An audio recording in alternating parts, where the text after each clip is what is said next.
She was an introvert. Did you know the first line Greta Garbo ever said on film was, Give me a whiskey, ginger ale on the side. And don't be stingy, baby. for her first words spoken in 1930? Nothing could be more iconic. Greta Garbo was an old Hollywood actress that was elusive. Her last role was when she was 36 years old. She hated the press, she didn't play the studio game, and her most infamous line was, I want to be alone. I just want to be alone. you know what, Greta girl? I feel your pain on the daily. Greta was born in Stockholm, Sweden on September 18th, 1905. She was a Virgo, of course.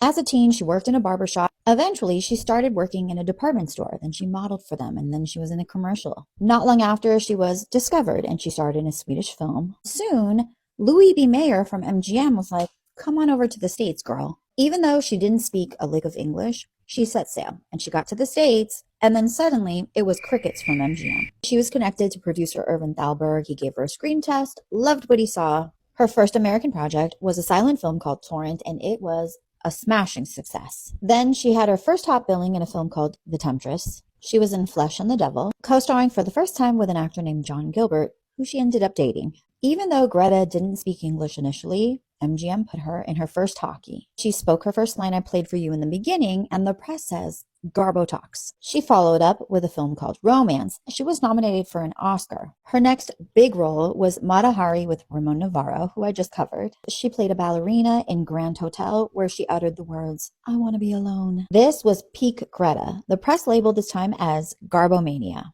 Her contract with MGM was about to expire, so they were going back and forth with renegotiations. She came back and signed on to do a film called Queen Christina, and they marketed this as Garbo's Return. It was the highest box office grossing film of that year. She did a film called Anna Karenina. It did okay. She signed up to film a romantic drama called Camille. For her performance in this film, she received another Oscar nomination. Her corkscrew curls are sending me. Next was Conquest. It was a huge budget, but kind of a box office failure. Her first comedy was Ninochka. It did well. She signed on to do another comedy. It was called Two-Faced Woman, and the critics didn't like it.